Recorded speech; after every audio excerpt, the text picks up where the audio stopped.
साथियों, मैं Leela Pandit, deputy S S central railway Pune division. आज मैं जीएनएसआर के बारे में वीडियो बनाने जा रहा हूँ। जीएनएसआर भारतीय रेलवे का संविधान है और जीएनएसआर है क्या वो मैं दिखा देता हूँ।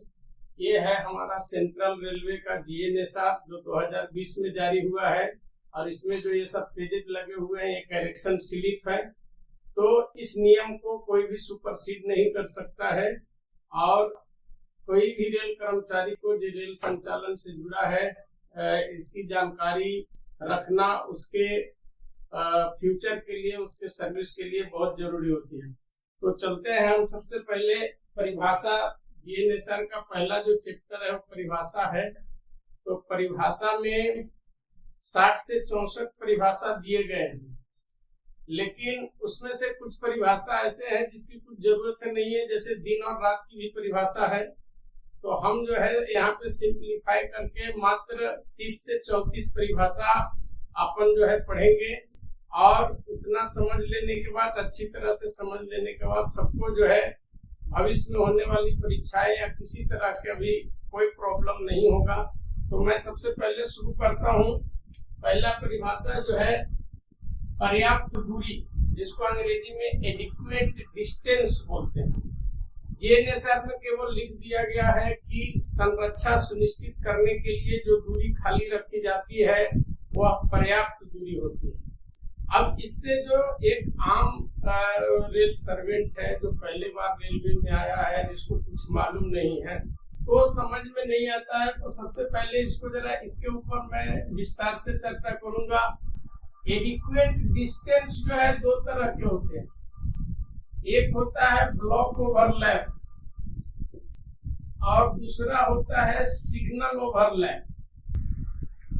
तो ब्लॉक ओवरलैप क्या है और सिग्नल ओवरलैप क्या है, इसको हम समझेंगे।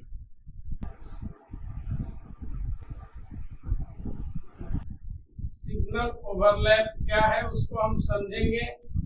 तो पहला है, मान लीजिए ये हमारा रेलवे लाइन है और ये हमारी लूप लाइन है उस रेलवे लाइन की। यहाँ पर जो है स्टेशन का प्रथम रोक सिग्नल लगा हुआ है, जिसको होम सिग्नल बोलते हैं। तो अगर कोई गाड़ी को पिछले स्टेशन से लाइन क्लियर देना है तो प्रथम रोक सिग्नल के आगे जो दूरी खाली रखी जाती है उसको ब्लॉक ओवरलैप कहते हैं। अब ब्लॉक ओवरलैप में क्या क्या आता है उसको जान लीजिए। पुराने टॉक सिग्नलिंग व्यवस्था में, द्विसंकेती सिग्नलिंग व्यवस्था में यह पर्याप्त दूरी 400 मीटर होती थी, लेकिन आज के डेट में टॉक सिग्नलिंग व्यवस्था भारतीय रेलवे से लगभग डिलीट हो चुका है, उसके ऊपर प्रकाश डालने की जरूरत नहीं है।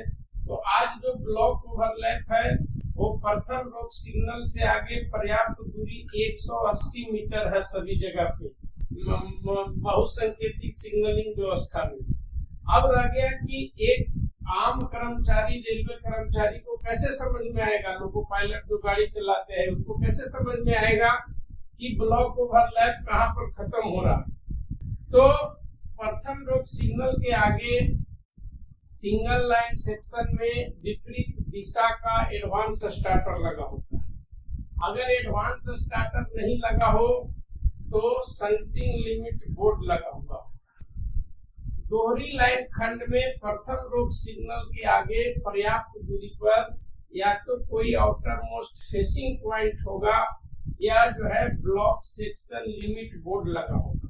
तो मेरा कहने का मतलब यह है कि पर्याप्त दूरी में जो पहला है वो ब्लॉक ओवरलैप है। और ब्लॉक ओवरलैप क्या होता है, किसी गाड़ी को लाइन क्लियर देने से पहले प्रथम रोक सिग्नल के पहले बाद प्रथम रोक सिग्नल के आगे जो दूरी खाली रखी जाती है उसको पर्याप्त दूरी कहते हैं। पर्याप्त दूरी एमएससीएल व्यवस्था में 180 मीटर होता है। अब मैंने ये भी बता दिया कि क्या डिमार्केशन होता है, पर्याप्त दूरी कहाँ खत्म होती है। उसके आगे थोड़ा सा मैं प्रकाश डालना चाहूंगा कि आज के डेट में हमारी रेलवे जो है हाई टेक्नोलॉजी के ऊपर काम कर रही है। आज जो है सारे हमारे जो है प्रथम रोक सिग्नल से पूरा स्टेशन सेक्शन के भाग को ट्रैक सर्किट और एक्सल काउंटर में जो है सो ट्रैक सर्किट और एक्शन पॉइंटर लगाए जा चुके हैं। तो सिस्टम जब तक अगर ये ट्रैक क्लियर नहीं होगा, अगर ड्रॉप रहेगा, तो स्टेशन मास्टर प्रयास भी करेगा तो भी ब्लॉक उपकरण पर लाइन क्लियर नहीं किया जा सकता है, क्योंकि सिस्टम मना कर देता है। तो ये है अपना ब्लॉक ओवरलैप। दूसरा मैंने बोला था सिग्नल ओवरलैप। तो सिग्नल ओवरलैप क्या है? किसी गाड़ी को स्टेशन पे डायरेक्ट एडमिट करने के लिए स्टार्टर सिग्नल के आगे दोहरी लाइन खंड पे और एकहरी लाइन खंड पे अंतिम अनुमुख कांटों के आगे जो दूरी खाली रखी जाती है उसको सिग्नल ओवरलैप कहते हैं। और यह दूरी 120 मीटर MACLS व्यवस्था में होती है। तो फिर से एक बार बता दे रहा हूँ, ज्यादा कुछ नहीं है। किसी गाड़ी को स्टेशन में डायरेक्ट एडमिट करने के लिए दोहरी लाइन खंड पे स्टार्टर सिग्नल के आगे तथा एकहरी लाइन खंड पे अंतिम अनुमुख कांटों के आगे जो दूरी खाली रखी जाती है उसको सिग्नल ओवरलैप कहते हैं। और यह सिग्नल ओवरलैप की दूरी कम से कम 120 मीटर से कम नहीं होनी चाहिए MACLS व्यवस्था में। अब थोड़ा सा टेक्नोलॉजी की भाषा बता देता हूँ। जैसे मैंने बताया कि अगर ब्लॉक ओवरलैप का पोर्शन 180 मीटर ट्रैक ड्रॉप रहेगा तो जब वो सिस्टम मना कर देगा, लाइन क्लियर नहीं दे पाएगा स्टेशन मास्टर। उसी तरह से अभी यहाँ पे भी ट्रैक सर्किटिंग किए हुए हैं। अगर सिग्नल के आगे सिग्नल ओवरलैप खाली नहीं है, वो सेक्शन अगर ड्रॉप है, मान लीजिए यहाँ पे ट्रक ड्रॉप है या कोई गाड़ी खड़ी है, तो होम सिग्नल उस लाइन के लिए ऑफ नहीं होगा। यानी सिग्नल सिस्टम मना कर देगा कि आपका सिग्नल ओवरलैप खाली नहीं है। तो कहने का मतलब हो गया कि सिग्नल ओवरलैप किसी गाड़ी को रुकने, स्टार्टर सिग्नल या अंतिम अनुमुख कांटे के आगे जो दूरी खाली रखी जाती है उसको सिग्नल ओवरलैप कहते हैं। क्या किया? रुक